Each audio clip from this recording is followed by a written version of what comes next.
Hi there folks, well, welcome back to my channel. In this video I'm going to be talking a wee bit about some of the books I've been very much spoiled with this year, or like for this Christmas. And yeah, and I know I've only managed to get like 4 books this Christmas, but again, that's more enough. My to be read pile is still growing and growing and growing.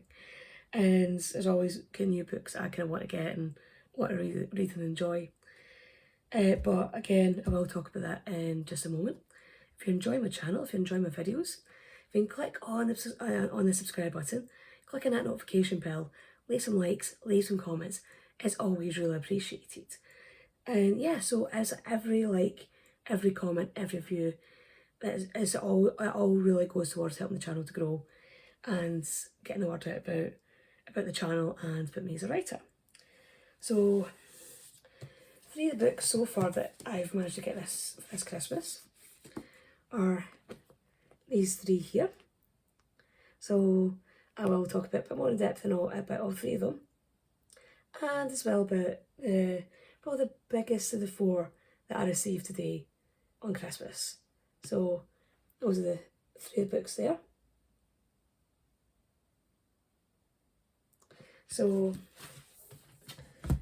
the first one is, the first 2 are actually by the same writer. So we've got Circe.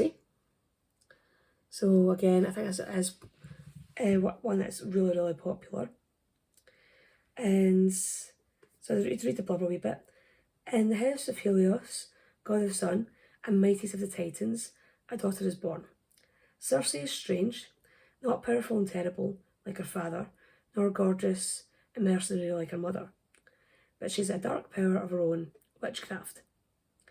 When Circe's gift threatens the gods, she is banished to the island of Ea, okay, I can't pronounce that, say Ea, where she hones her occult craft, casting spells and gathering strange herbs and taming wild beasts. Yet a woman who stands alone cannot live in peace for long, and among her island's guests is an unexpected visitor, the mortal Odysseus, for whom Circe will risk everything. I'm pretty sure there's a movie coming out very soon about Odysseus and the Odyssey. It's got Tom Holland in it, I think. So you might get at least part of Circe's tale in that. So Circe's tale is a vivid epic of family rivalry, love and loss, the extinguishable song of a woman burning hot and bright in the darkness of a man's world. So yeah, Greek mythology is based on at least part of the Odyssey by Homer. What was it? Yeah. Yes, it was the Iliad and the Odyssey of Homer. So yeah, definitely one for me to read. And obviously in relation to Circe and to the Iliad and the Odyssey is the Song of Achilles. And again, I know this is probably one that's been really popular and I'm kind of just coming late to the party. But again, I have heard quite good things about it.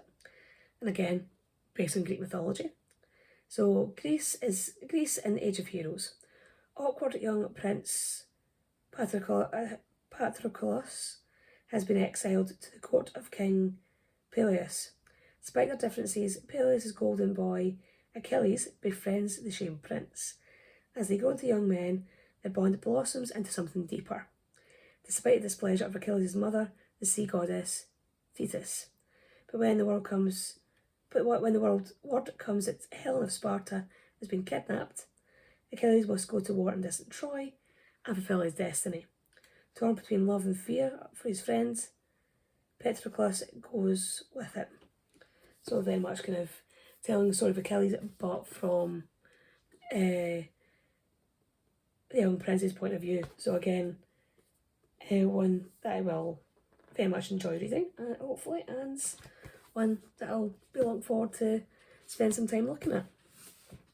So the third book was one that I actually just came across earlier this month, and it's another Sally Magnuson book. So again, that's the front cover. I absolutely love the cover for this one.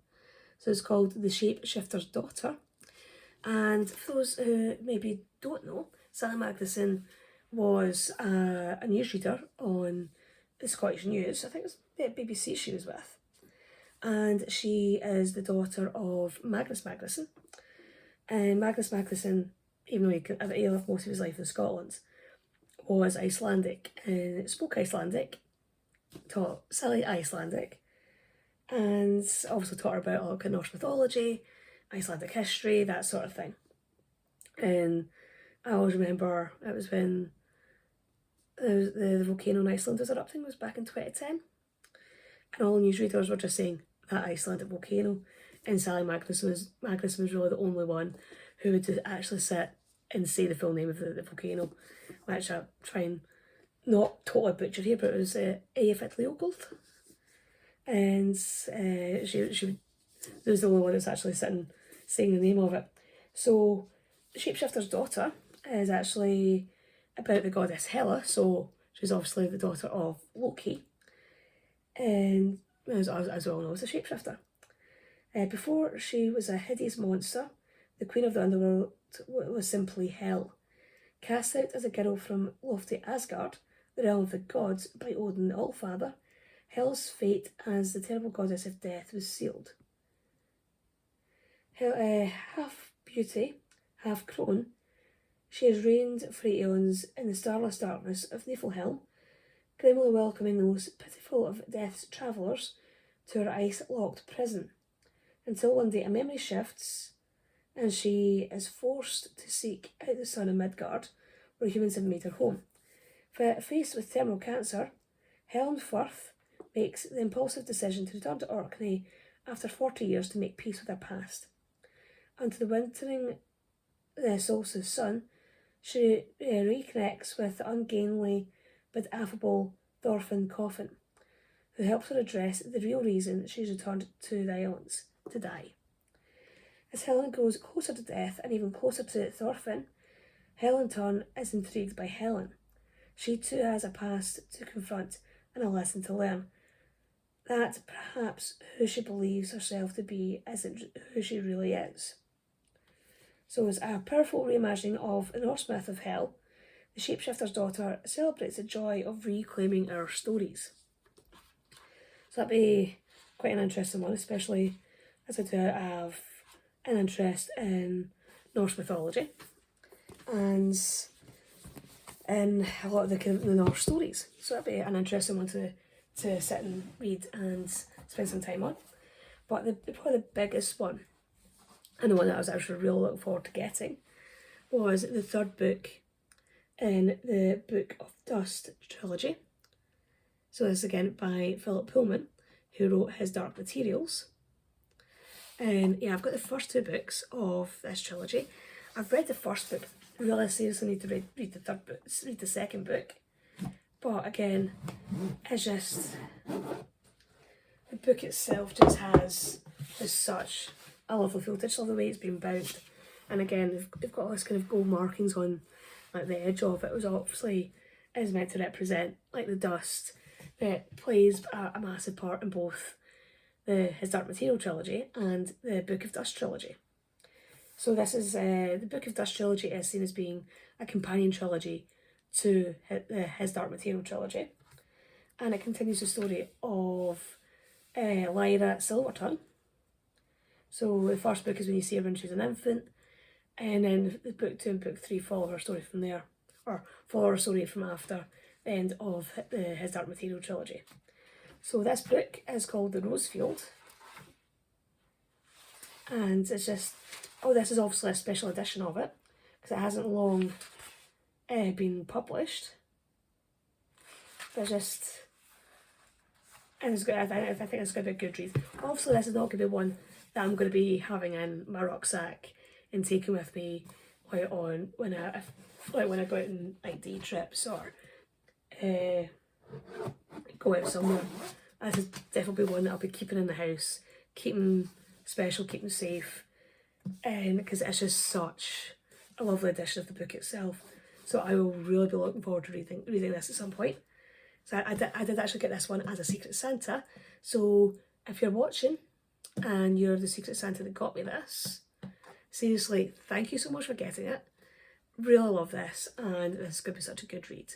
So that's going to definitely one that I'm going to enjoy. So again, those are the books that I managed to get this year. Hopefully you'll enjoy this and hopefully be interested and possibly intrigued in the 4 books I was talking about. And yeah, I'll see you all in the next video. Bye bye.